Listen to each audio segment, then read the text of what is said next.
So ಟಾರ್ಗೆಟ್ಗೆ ಮತ್ತೊಮ್ಮೆ ಸ್ವಾಗತ. ಶಿವಮೊಗ್ಗದ ಈ ರಾಜಕಾರಣದಲ್ಲಿ ತಾವು ಪ್ರಸ್ತುತ ಅಂತ ಅನ್ನಿಸ್ಕೊಳ್ಳೋದಕ್ಕೆ ಒನ್ಸ್ ಅಗೈನ್ ಯಡಿಯೂರಪ್ಪ ಮತ್ತು ರಾಘವೇಂದ್ರ ಅಂತವರ ಹೆಸರನ್ನು ತೆಗಿತಾ ಇದ್ದೀರಿ. ತಾವು ಚಲಾವಣೆಗೆ ಬರಬೇಕು ಅನ್ನೋದಕ್ಕೆ ಇವರನ್ನು ತಾವು ಈ ರೀತಿ ಹಗುರವಾಗಿ ಮಾತಾಡೋದ್ರಿಂದ ನಾವು ಚಲಾವಣೆಗೆ ಬರಬೇಕು ಅನ್ನೋ ಉದ್ದೇಶ ನಿಮ್ಮದು? ಅದು ವೈಯಕ್ತಿಕವಾಗಿ ನನ್ನ ಅಭಿಪ್ರಾಯ, ನನ್ನ ಸ್ವಭಾವ ಅಂತೂ ಅಲ್ಲ. ನನಗಾಗಲೇ ಬಂಗಾರಪ್ಪಾಜಿಯವ್ರ ಮಗನಾಗಿ ಮಧು ಬಂಗಾರಪ್ಪ ಅಂತಕ್ಕಂಥದ್ದು ಅವ್ರ ಆಶ್ರಯದಲ್ಲಿ ಆದರ್ಶದಲ್ಲಿ ಹೋಗ್ತಕ್ಕಂಥದ್ದು ಕೆಲಸ ನಾನು ಶುರು ಮಾಡಿದ್ದೀನಿ. ನೇರವಾಗಿ ಮಾತಾಡ್ತಕ್ಕಂಥದ್ದು. ಶಿವಮೊಗ್ಗ ರಾಜಕೀಯದಲ್ಲಿ ಸಕ್ರಿಯವಾಗೋದಕ್ಕೆ ಇವೆಲ್ಲ ಮಾಡ್ತಾ ಇಲ್ಲ ನೀವು? ನಾನು ಇಡೀ ರಾಜ್ಯದಲ್ಲೇ ಒಂದು ರೆಸ್ಪಾನ್ಸಿಬಿಲಿಟಿ ಯುವ ಘಟಕದ ಅಧ್ಯಕ್ಷನಾಗಿ ಕೊಟ್ಟ ಮೇಲೆ ಅದು ಶಿವಮೊಗ್ಗ ಆಗಲಿ, ನನಗೆ ಮೈಸೂರು ಆಗಲಿ, ಮಂಡ್ಯ ಆಗಲಿ, ಬೀದರ್ ಆಗಲಿ, ಇಡೀ ರಾಜ್ಯವನ್ನು 1.25 ಸತಿ ಈಗ ನಾವು ಒಂದು ರೌಂಡನ್ನು ಮಾಡಿದ್ದಾಯಿತು ನಮ್ಮ ರಾಜ್ಯದ ಅಧ್ಯಕ್ಷದ ಇದ್ರ ಮೇಲೆ. ಅದನ್ನೇ ಉದ್ಭವ ಆಗಿರ್ತಕ್ಕಂಥದ್ದು ಶಕ್ತಿ ಪ್ರದರ್ಶನವನ್ನು ನಾನು ಹೇಳಿದೆ. ನಾವು ಮೊನ್ನೆ ನಡೆದಿರ್ತಕ್ಕಂಥ ಕಾರ್ಯಕ್ರಮದಲ್ಲಿ ಶಿರಾಳಕೊಪ್ಪದಲ್ಲಿ ಯಾರು ಜನರು ಲಗ್ಗೆನ ಹಾಕೋಕ್ಕಾಗಲ್ಲ, ಬೆಳ್ಳಾರಿ ಥರನೇ ಹೇಳಿದರು ಸಾಕಷ್ಟು ಜನರು ಶಿಕಾರಿಪುರ ಶಿರಾಳಕೊಪ್ಪಕ್ಕೆ. ಇದನ್ನು ನಾನು ತೋರಿಸ್ಲಿಕ್ಕೆ ನಾನು ಇಷ್ಟಪಡ್ತೀನಿ.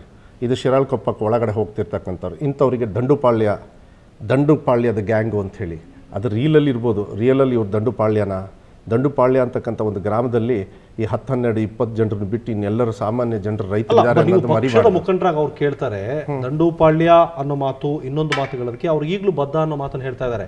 ಭ್ರಷ್ಟಾಚಾರದ ಬಗ್ಗೆ ಮಾತಾಡೋದಕ್ಕೆ ನಿಮ್ಮ ಪಕ್ಷದಲ್ಲಿ ಭ್ರಷ್ಟಾಚಾರಿಗಳಿಲ್ವಾ ಅಂತ ಅವ್ರು ಕೇಳ್ತಾ ಇದ್ದಾರೆ. ನಮ್ಮ ಪಕ್ಷದಲ್ಲಿ ಇಲ್ಲ ಅಂತಕ್ಕಂಥದ್ದು ನಾನು ನೆಟ್ಟಾಗಿ ಹೇಳಲಿಕ್ಕೆ ಇಷ್ಟಪಡ್ತೀನಿ. ನಮ್ಮ ತಂದೆಯವ್ರಿಗೂ ಭ್ರಷ್ಟಾಚಾರಿ ಅಂತ ಕರೆದಿರ್ತಕ್ಕಂಥ ಆಯನೂರು ಮಂಜುನಾಥ್ ಅವರಿಗೆ ಏನು ಹಕ್ಕಿದೆ? ನಮ್ಮ ತಂದೆಯವ್ರನ್ನ ಇವತ್ತು ಸಹ ಭ್ರಷ್ಟಾಚಾರಿ ಅಂತಕ್ಕಂಥದ್ದು ಆ ಪದವನ್ನು ಬಳಕೆ ಮಾಡ್ತಕ್ಕಂಥದ್ದು ಈ ಭೂಲೋಕದಲ್ಲಿ ಯಾರಿಗೂ ಇಲ್ಲ.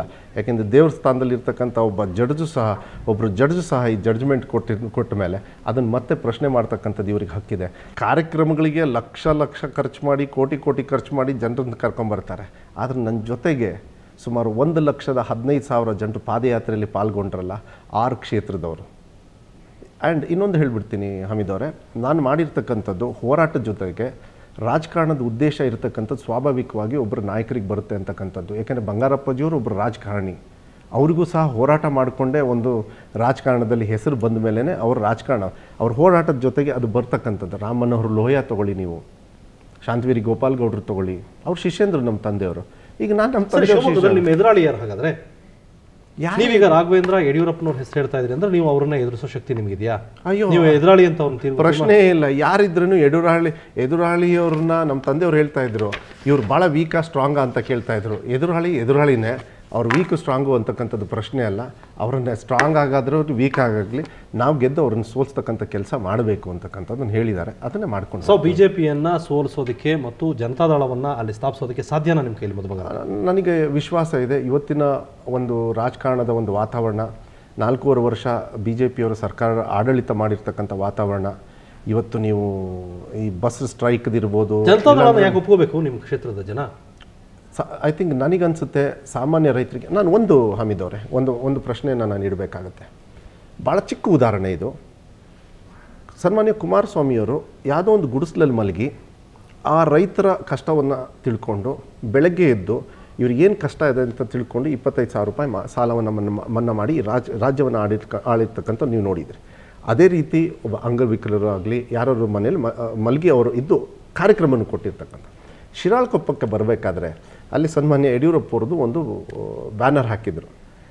25,000 ರೂಪಾಯಿ ಸಾಲವನ್ನು ಮಾಡಿಸಿರ್ತಕ್ಕಂಥ ಸನ್ಮಾನ್ಯ ಶ್ರೀ ಯಡಿಯೂರಪ್ಪವರು ದೀನದಲಿತರ ಬಂದು ಇದನ್ನೆಲ್ಲ ಹೇಳ್ತಾ ಬಂದುಬಿಟ್ಟು ಲಾಸ್ಟಿಗೆ ಒಬ್ಬ BJPಯವರ ಒಬ್ಬ ಕಾರ್ಯಕರ್ತನ ಹೆಸರು ಹಾಕ್ಕೊಂಡಿದ್ರು. ನಾನು ನಿಮಗೆ ಪ್ರಶ್ನೆ ಮಾಡ್ತೀನಿ, 25,000 ರೂಪಾಯಿ ಸಾಲ ಮನ್ನಾ ಆಗಿದೆಯಾ ಅಂತಕ್ಕಂಥ ಪ್ರಶ್ನೆ ನಾನು ಇಡಬೇಕಾಗತ್ತೆ. ಮುಂದಿನ ವರ್ಷ ಆಗಸ್ಟಲ್ಲಿ 1 ಲಕ್ಷ ಸಾಲ ಮಾಡಿರ್ತಕ್ಕಂಥವ್ರು 75,000 ರೂಪಾಯಿ ಕರೆಕ್ಟಾಗಿ ಕಟ್ಟಿದರೆ ಇನ್ನು 25,000 ರೂಪಾಯಿ ಸಾಲ ಮುಂದಿನ ವರ್ಷ.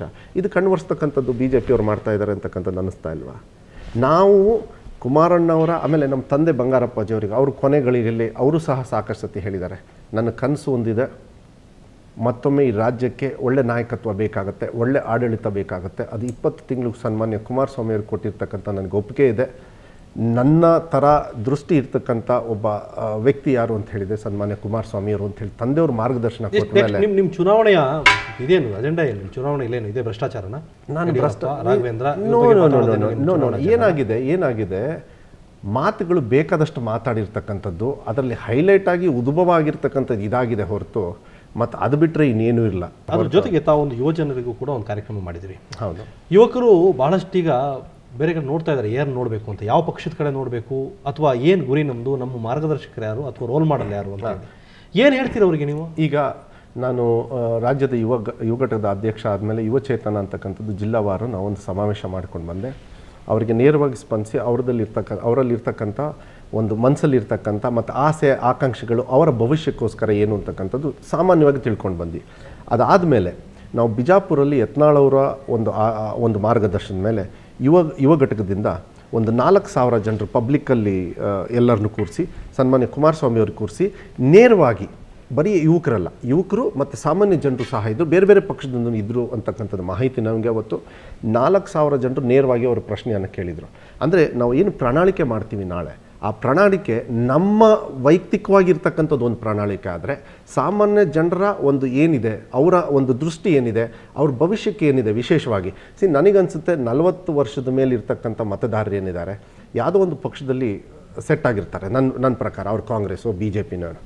ಈ ಹೊಸದಾಗಿರ್ತಕ್ಕಂಥ ಮತ್ತು ಯುವಕರು ಅಂತಕ್ಕಂಥದ್ದು ಏನು ಹೇಳ್ತೀನಿ, ಅವರು ಚರ್ಚೆ ಮಾಡಿ ವೋಟ್ ಹಾಕ್ತಕ್ಕಂಥ ಒಂದು ಪ್ರಜ್ಞಾವಂತ ಮತದಾರರಿದ್ದಾರೆ. ಅವರ ವಿಶ್ವಾಸವನ್ನು ತಗೊಂಡು ಆ ವಿಶ್ವಾಸವನ್ನು ಯಾವ ರೀತಿಯಲ್ಲಿ ಉಳಿಸ್ಕೊಳ್ತೀವಿ ಅಂತಕ್ಕಂಥದ್ದನ್ನು ನಾವು ಯುವ ಘಟಕದಿಂದ ಈಗಾಗಲೇ ಆ ಚಾಲ್ತಿಯನ್ನು ಮಾಡಿದ್ದೀವಿ, ಆ ಕೆಲಸವನ್ನು ಆಗಲೇ ಶುರು ಮಾಡಿದ್ದೀವಿ. ಅವರಿಗೆ ಆ ವಿಶ್ವಾಸವನ್ನು ಕೊಡ್ತಕ್ಕಂಥ ಕೆಲಸವನ್ನು, ಯಾಕೆಂದರೆ ಮಾತು ಕೊಡೋದು ಒಂದು, ಆ ಮಾತು ಕೊಟ್ಟ ಮೇಲೆ ಇವತ್ತು ಅನ್ಸುತ್ತೆ ರಾಜಕಾರಣದಲ್ಲಿ ಸಾಮಾನ್ಯ ಜನರು ವಿಶ್ವಾಸ ಇದೆಯಾ ಇವ್ರ ಮೇಲೆ ಅಂತ. ನಿಮ್ಮ ಕಾನ್ಸಂಟ್ರೇಷನ್ ಶಿವಮೊಗ್ಗನ ಅಥವಾ ಇಡೀ ರಾಜ್ಯನ? ಯಾವುದು ನಿಮ್ಮದು? ನನಗೆ ಕ್ಷೇತ್ರದ ವೈಸು ನಾನು ಆಬ್ವಿಯಸ್ಲಿ ಸೊರಬ ಕ್ಷೇತ್ರದಲ್ಲಿ ನಿಲ್ತಕ್ಕಂಥ ಒಂದು ಆಕಾಂಕ್ಷಿಯಾಗಿದ್ದೀನಿ. ಸನ್ಮಾನ್ಯ ಕುಮಾರಸ್ವಾಮಿಯವರು ನನಗೆ ಸೀಟನ್ನು ಕೊಡ್ತಕ್ಕಂಥದ್ದು ಅಧಿಕಾರ ಅವರಿಗಿದೆ, ಪಕ್ಷಕ್ಕಿದೆ. ಆದರೆ ಕೆಲಸ ಮಾತ್ರ ಇಡೀ ರಾಜ್ಯದ ಒಂದು ಕೆಲಸವನ್ನು ಏನು ಕೊಟ್ಟಿದ್ದಾರೆ ಸಂಪೂರ್ಣವಾಗಿ ಡೇ ನೈಟ್ ಕೆಲಸ ಮಾಡಲಿಕ್ಕೂ ನಾನು ಆ ಅವಕಾಶವನ್ನು ಮಾಡಿಕೊಟ್ಟಿರ್ತಕ್ಕಂಥ ಒಂದು ಪಕ್ಷ ಏನಿದೆ, ವಿಶೇಷವಾಗಿ ಸನ್ಮಾನ್ಯ ದೇವೇಗೌಡರು ಮತ್ತು ಕುಮಾರಸ್ವಾಮಿ ಅವರಿಗೆ ನಾನು ಧನ್ಯವಾದಗಳು ಹೇಳಬೇಕು. ಮತ್ತು ಬೆಸ್ಟ್ ಕೋಆಪರೇಷನ್ನು, ಒಳ್ಳೆ ಒಂದು ಅಂಡರ್ಸ್ಟ್ಯಾಂಡಿಂಗಲ್ಲಿ ನನಗೆ ಭಾಳ ಒಂದು ಫ್ರೀಯಾಗಿ ಬಿಡ್ತಕ್ಕಂಥ ಒಂದು ಕೆಲಸವನ್ನು, ಅಸಹ್ಯಕರ ಮತ್ತು ಅಸಂಬಂಧ ಮಾತುಗಳು ಮತ್ತು ಚರ್ಚೆಗಳ ಹೊರತುಪಡಿಸಿ ಒಳ್ಳೆಯ ರಾಜಕಾರಣ ಮಾಡಿ ಅನ್ನೋದು ನಮ್ಮ ಆಶಯ ಕೂಡ. ಥ್ಯಾಂಕ್ ಯು ಮಧುಬರ್ಗ, ತುಂಬ ಥ್ಯಾಂಕ್ಸ್ ಅಮಿತ್ ಅವರೇ. ತುಂಬ ನಿಮ್ಮ ಮಾರ್ಗದರ್ಶನವೂ ಸಹ ನನಗೆ ಬೇಕಾಗುತ್ತೆ. ಯಾಕಂದರೆ ನಾನು ಚಿಕ್ಕವನಾದ್ರೂ ಮಾರ್ಗದರ್ಶನ ಮತ್ತು ಒಳ್ಳೆ ಇದನ್ನು ಕೇಳ್ತಕ್ಕಂಥದ್ದು ಅದು ಸ್ವಾಭಾವಿಕ. ನೀವೆಲ್ಲ ಅನುಭವ ಇರ್ತೀರ, ನೀವು ಕೊಡ್ತಕ್ಕಂಥದ್ದು ತಗೊಳ್ತೀವಿ. ಮತ್ತು ಸುವರ್ಣ ವಾಹಿನಿಗೂ ಸಹ ನಾನು ಈ ಕಾರ್ಯಕ್ರಮಕ್ಕೆ ನನಗೆ ಕರೆಸಿ ಒಂದು ಮುಕ್ತವಾಗಿ ನೇರವಾಗಿ ಟಾರ್ಗೆಟಲ್ಲಿ ಹಾಕಿ ಹೊಡೆದಿದ್ದಕ್ಕೆ ಮತ್ತು ಒಳ್ಳೆಯ ಪ್ರಶ್ನೆಯನ್ನು ಕೇಳಿದ್ದಕ್ಕೆ, ಮಾರ್ಗದರ್ಶನ ಕೊಟ್ಟಿದ್ದಕ್ಕೆ ತಮಗೆಲ್ಲರಿಗೂ ಧನ್ಯವಾದಗಳನ್ನು, ವಾಹಿನಿಯವ್ರಿಗೂ ಸಹ ಮತ್ತು ವೀಕ್ಷಕರಿಗೂ ಸಹ ನಾನು ಧನ್ಯವಾದಗಳನ್ನು ಹೇಳಲಿಕ್ಕೆ. ಥ್ಯಾಂಕ್ ಯು ಮಧು, ನಮ್ಮ ಜೊತೆ ಇಷ್ಟು ಚರ್ಚೆಯಲ್ಲಿ ಭಾಗವಹಿಸಿದ್ದಕ್ಕೆ ಥ್ಯಾಂಕ್ ಯು ವೆರಿ ಮಚ್. ಇದಿಷ್ಟು ಇವತ್ತಿನ ಟಾರ್ಗೆಟ್. ಮುಂದಿನ ವಾರ ಮತ್ತೊಬ್ಬ ಅತಿಥಿಯೊಂದಿಗೆ ಭೇಟಿಯಾಗೋಣ. ನೇರ ದಿಟ್ಟ ನಿರಂತರ ಸುದ್ದಿಗಾಗಿ ನೋಡ್ತಾ ಇರಿ ಸುವರ್ಣ ನ್ಯೂಸ್ 24/7.